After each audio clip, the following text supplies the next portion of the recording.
नमस्कार दोस्तों, आज आपका एक बार फिर से स्वागत है हमारे YouTube चैनल पर। ऐसी ही और जानकारी प्राप्त करने के लिए हमारे चैनल को सब्सक्राइब करते रहिएगा। माँ लक्ष्मी कहती है, घर की 5 चीज़ें दूसरों को देने से आती है भयंकर गरीबी। माता लक्ष्मी कहती है कि घर की यह 5 चीज़ें कभी दूसरों को नहीं देनी चाहिए। आज हम आपको माँ लक्ष्मी की एक प्राचीन कथा सुनाने जा रहे हैं। इस कथा के माध्यम से आपको पता चलेगा कि एक स्त्री को अपने घर की कौन सी चीज़ें दूसरों को नहीं देनी चाहिए। जो भी स्त्री ये चीज़ें दूसरों को दे देती है, माँ लक्ष्मी उसके घर को छोड़कर चली जाती है। इसलिए दोस्तों, आप इस कथा को पूरा ज़रूर सुनें, क्योंकि आधा अधूरा ज्ञान घातक होता है। जो भी इस कथा को पूरा सुनता है, माँ लक्ष्मी उसकी झोली खुशियों से भर देती है। तो चलिए बिना देरी किए हुए आपको वह प्राचीन कथा सुनाते हैं। दोस्तों, पूर्व काल की बात है। मध्य देश में एक अत्यंत शोभायमान नगरी थी। उस नगरी में एक सुकन्या नाम की स्त्री अपने पति और सास ससुर के साथ निवास करती थी। सुकन्या एक पवित्रता नारी थी, जो सत्य धर्म का पालन करने में तत्पर और गृह कार्य में दक्ष थी। सुकन्या का स्वभाव अत्यंत दयालु था। वह सदैव दूसरों की सहायता किया करती थी। सुकन्या एक पति संजय एक वेश्या था। उसकी अनाज की एक दुकान थी और वह बाजार में लोगों की ज़रूरत की चीज़ें बेचा करता था। सुकन्या अपने पति से बहुत प्रेम करती थी। वह अपने पति को ही परमेश्वर मानकर उसकी सेवा करती थी। सुकन्या नित्य पति से पहले जागती और अपने घर का आंगन स्वच्छ करती थी। फिर रंगोली बनाकर आंगन की सजावट करती थी। उसके बाद अपने घर को स्वच्छ करती। फिर स्नान आदि करके पूरा कार्य संपन्न कर वह तुलसी को जल चढ़ा देती थी और देवी देवताओं का पूजन करती थी। इस प्रकार से वह रोज़ अपने नित्य कर्म करती थी। सुकन्या ने कभी किसी का अनादर नहीं किया। वह सभी के साथ मधुर वाणी में बातें करती थी। सभी लोग सुकन्या को देखकर कहने लगते कि यह तो साक्षात लक्ष्मी के समान गुणों वाली स्त्री है। यह अपने परिवार का इतने अच्छे से ख्याल रखती है। इसके अलावा सुकन्या दान धर्म करते समय कभी अपने हाथ पीछे नहीं खींचती थी। उसके द्वार पर जो भी याचक आता, वह उसे दान किए बिना नहीं भेजती। उसके द्वार के कोई खाली हाथ नहीं जाता। जो भी भूखा उसके द्वार पर आता तो वह भरपेट भोजन करके ही लौटता, जिसके द्वारा आए हुए सभी याचक अत्यंत प्रसन्न होकर उसे आशीर्वाद देकर लौट जाते थे। इतना ही नहीं, सुकन्या अपने पड़ोसियों की भी सहायता करती थी। उसके पड़ोस में जो भी गरीब और दुखी लोग रहते थे, उन्हें भी वह नित्य भोजन दिया करती थी। पड़ोसियों को जो जो चीज़ें लगती, सुकन्या बिना विचार किए ही दे दिया करती थी, जिस कारण से सुकन्या के पड़ोसी भी उसका बहुत अधिक सम्मान करते थे। वे कहते थे, अहो, यह सुकन्या तो साक्षात देवी है। देवी साक्षात माँ अन्नपूर्णा ने ही सुकन्या के रूप में जन्म लिया है। लोग जब भी सुकन्या की प्रशंसा करते, वो सभी उसके विषय में अच्छी बातें ही करते थे। लेकिन लोगों की बातें सुनकर भी सुकन्या ने कभी घमंड नहीं किया। वह उन सभी को आदर और सम्मान से ही बातें करती थी। फिर एक दिन की बात है, सुकन्या की एक पड़ोसन उसके घर आती है। सुकन्या उसका स्वागत करती है और बड़े प्रेम से उसे कहती है, हे बहन, हमारे घर में तुम्हारा स्वागत है। आज किस कारण से तुम्हारा मेरे घर आंगन आना हुआ? यदि कोई वस्तु चाहिए तो मुझे मांग लो, मैं तुम्हारी अवश्य मदद करूंगी। सुकन्या की पड़ोसन कहती है, हे सुकन्या बहन, आज मेरे घर पर बहुत से रिश्तेदार आए हैं। उनके लिए भोजन बना रही हूँ, इसलिए मैं तुम्हें पास रोटी बनाने के लिए चकला बेलन और तवा मांगने आई हूँ। यदि तुम कुछ समय के लिए मुझे चकला बेलन और तवा दे दोगी तो बड़ी कृपा होगी। मैं काम हो जाने के बाद तुम्हें जल्दी ही लौटा दूंगी। सुकन्या कहती है, हे बहन, इसमें क्या बड़ी बात है? अभी मुझे चकला बेलन की आवश्यकता नहीं है, इसलिए तुम मेरा चकला बेलन और तवा ले जा सकती हो। रुको मैं अभी तुम्हें लाकर देती हूँ। फिर सुकन्या रसोई घर में जाती है और रसोई घर से चकला बेलन और तवा लाकर उस पड़ोसन को दे देती है। तब पड़ोसन कहती है, हे बहन, तुम्हारा बहुत बहुत धन्यवाद। आज तुमने मेरा काम सफल कर दिया है। मैंने मेहमानों को भोजन कराकर तुम्हारा चकला बेलन जल्दी ही लौटा देती हूँ। सुकन्या कहती है, हे बहन, चिंता की कोई बात नहीं है। जब तुम्हारा कार्य पूर्ण हो जाए तब तुम मुझे लौटा देना। फिर वह पड़ोसन सुकन्या का चकला बेलन और तवा लेकर चली जाती है। कुछ समय बाद अन्य एक स्त्री सुकन्या के घर आती है। सुकन्या उसका भी प्रेम से स्वागत करती है और पूछती है, पधारो बहन, आज तुम्हें मुझसे क्या काम है? संकोच ना करो, कोई बताओ तुम्हें मुझसे क्या चाहिए, मैं तुम्हारी मदद करूँगी। तब वह स्त्री कहती है, हे बहन, मेरे घर में बहुत गंदगी हो गई है और मेरे घर को साफ करने के लिए मेरे पास कुछ भी नहीं है, इसलिए मैं तुम्हारे पास झाड़ू मांगने आई हूँ। यदि तुम्हें कोई समस्या ना हो तो कृपया करके मुझे अपने घर की झाड़ू दे दो। मैं अपना घर साफ करके तुम्हें झाड़ू लौटा दूँगी। सुकन्या बिना विचार किए ही कहती है, हे बहन, बस झाड़ू ही तो है, इसमें क्या समस्या हो सकती है? तुम रुको, अभी मैं तुम्हें अपने घर की झाड़ू लाकर देती हूँ। इतना कहकर सुकन्या घर के अंदर जाती है और झाड़ू लेकर आती है और उस स्त्री को दे देती है। वह स्त्री सुकन्या के घर की झाड़ू लेकर चली जाती है। फिर कुछ देर बाद एक अन्य स्त्री सुकन्या के घर पर आती है। सुकन्या उसका भी बड़े ही प्रेम से स्वागत करती है और सुकन्या कहती है, पधारो बहन, क्या बात है? आज मेरे घर पर किस कारण से आना हुआ? तुम्हें जो कुछ भी चाहिए निसंकोच होकर कहो, मैं तुम्हारी सहायता करने का प्रयास करूँगी। तब वह स्त्री कहती है, हे सुकन्या बहन, तुम बड़ी दयालु हो। मैंने तुम्हारे बारे में बहुत सुना है और तुम सभी की मदद करती रहती हो, इसलिए मैं तुम्हारे पास एक छोटी सी मदद मांगने के लिए आई हूँ। सुकन्या कहती है, हे बहन, संकोच ना करो, तुम्हें जो भी चाहिए मांग लो। यदि मेरे बस में होगा तो मैं मना नहीं करूँगी, मैं तुम्हारी सहायता अवश्य करूँगी। तब वह स्त्री कहती है, हे सुकन्या बहन, आज मेरी बेटी को देखने के लिए लड़के वाले आ रहे हैं, इसलिए मैं चिंता में हूँ। मेरे पास पहनने के लिए एक भी गहना नहीं है, तो मैं अपनी बेटी को क्या दूँ? उसके पास पहनने के लिए अच्छे वस्त्र भी नहीं है, इसलिए कृपा करके आप थोड़े गहने और वस्त्र उधार में दे दीजिए। केवल एक दिन के लिए, जब लड़के वाले देखकर चले जाएंगे तो मैं तुम्हारे गहने लौटा दूंगी। उस पड़ोसन की बात सुनकर सुकन्या कहती है, बस इतनी सी बात है बहन, तुम चिंता मत करो। तुम्हारी पुत्री मेरी छोटी बहन जैसी है, उसकी सहायता मैं अवश्य करूँगी। मैं अभी तुम्हारे लिए गहने और साड़ी दे देती हूँ, जिसे पहनकर तुम्हारी पुत्री राजकुमारी लगेगी। फिर सुकन्या अंदर जाती है, गहने और साड़ी लेकर और उस पड़ोसन को दे देती है। वह पड़ोसन प्रसन्न होकर सुकन्या के गहने और साड़ी लेकर चली जाती है। फिर शाम हो जाती है और एक अन्य पड़ोसन सुकन्या के घर पर आती है।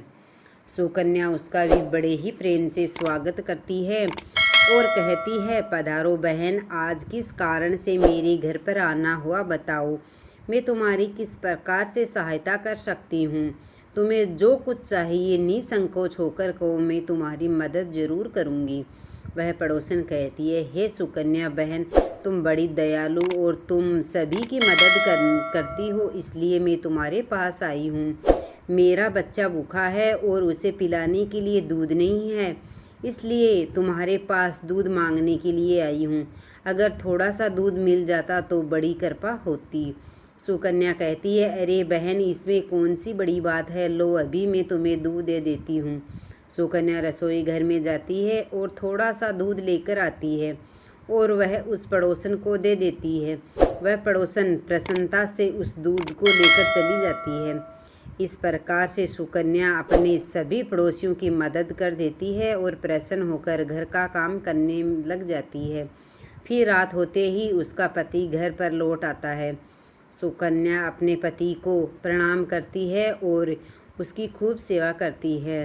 रात को दोनों पति पत्नी आनंद से सो जाते हैं। फिर दूसरे दिन जब वे जागते हैं तो उन्हें एक बहुत ही बुरी खबर कान पड़ती है।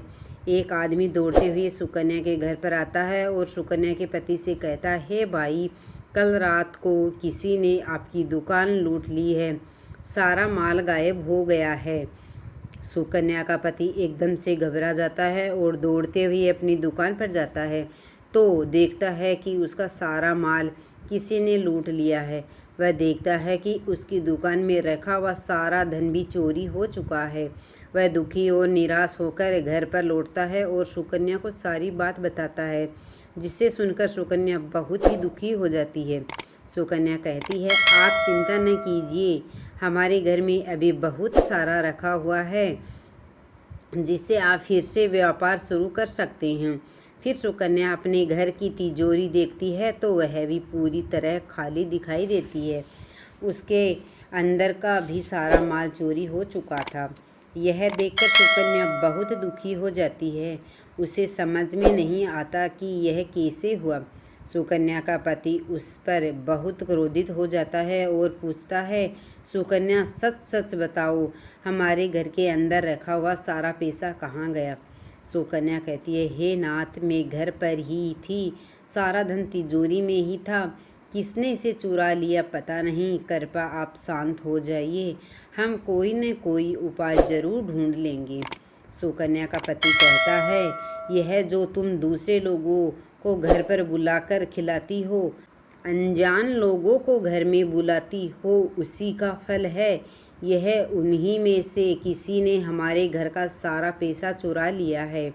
क्रोध में आकर सुकन्या का पति उसे भला बुरा कहता है। सुकन्या की सास भी उसे बहुत कोसती है और कहती है, तुम ही इन पड़ोसियों को घर की चीज़ें देती रहती है, बिना सोचे किसी की मदद कर देती है, उन्हीं में से किसी ने सारा पैसा चुरा लिया है।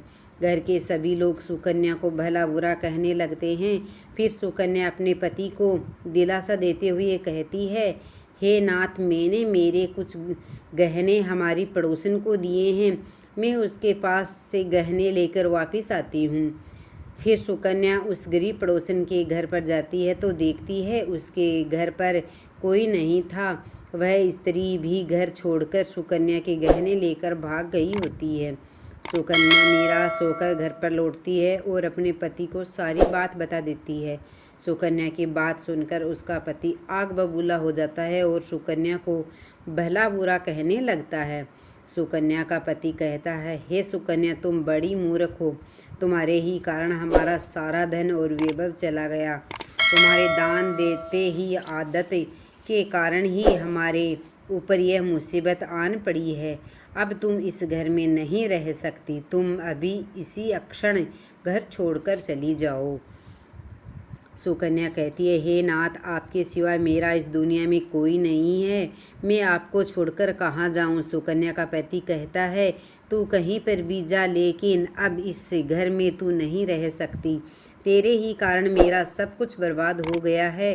तू इस घर में रहेगी तो बचा खुचा सब नष्ट हो जाएगा।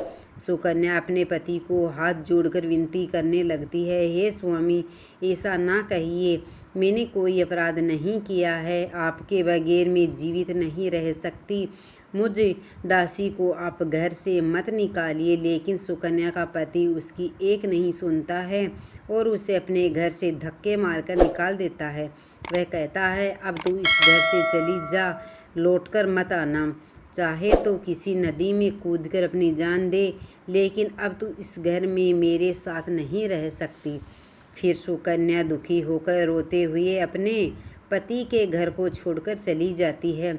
चलते चलते सुकन्या माता लक्ष्मी के मंदिर में जाती है और माँ लक्ष्मी से प्रार्थना करते हुए कहती है, हे माँ, मैंने ऐसा कौन सा पाप किया है जो मेरी ऐसी दशा हुई है। हे माँ लक्ष्मी, मैं तो नित्य आपकी पूजा करती थी, फिर भी आपने मेरा घर क्यों छोड़ा? कृपा मुझे बताओ माँ, मैंने ऐसा कौन सा अपराध किया जो आप मुझसे रूठ गई हो? फिर सुकन्या वहीं पर बैठकर सोचने लगती है, यदि मेरे पति मुझे स्वीकार नहीं करेंगे तो मैं जीवित रहकर क्या करूँगी? यदि मेरे ही कारण मेरे पति की दुर्दशा हुई है तो मुझे जीवित रहने का कोई अधिकार नहीं है। इतना सोचकर सुकन्या अपने प्राण देने के लिए नदी की तरफ जाने लगती है। नदी के पास जाकर सुकन्या माता लक्ष्मी से प्रार्थना करती है, हे माँ लक्ष्मी, अब मैं अपने प्राण देने जा रही हूँ। यदि मेरे द्वारा तुम्हारी पूजा में कोई कमी रह गई हो तो मुझे माफ़ करो। मैं अपने पति के बगैर जीवित नहीं रह सकती, इसलिए अब मैं इस नदी में कूदकर अपने प्राण दे दूंगी। इतना कहकर सुकन्या नदी में कूदने ही वाली होती है कि साक्षात माँ लक्ष्मी उस स्थान पर प्रकट हो जाती है। माँ लक्ष्मी सुकन्या से कहती है, रुक जाओ सुकन्या, रुक जाओ पुत्री, तुम यह क्या कर रही हो? सुकन्या आंखें खोलकर देखती है कि साक्षात माँ लक्ष्मी उसके सामने खड़ी है। माँ लक्ष्मी के दर्शन करके सुकन्या बहुत ही प्रसन्न हो गई और माँ को बार बार नमस्कार करते हुए कहती है, हे माँ लक्ष्मी, मुझे क्षमा करो, मैं बहुत बड़ा पाप करने जा रही थी। मैं लक्ष्मी कहती है, हे सुकन्या, मनुष्य को स्वयं अपने प्राण नहीं लेने चाहिए, यह महापाप है। ईश्वर ने जो शरीर प्रदान किया है उसे ऐसे नष्ट नहीं करना चाहिए। सुकन्या कहती है, हे माँ, मैं विवश हूँ, मेरे पति ने मेरा त्याग किया है और स्त्री को अपने पति को छोड़कर नहीं रहना चाहिए।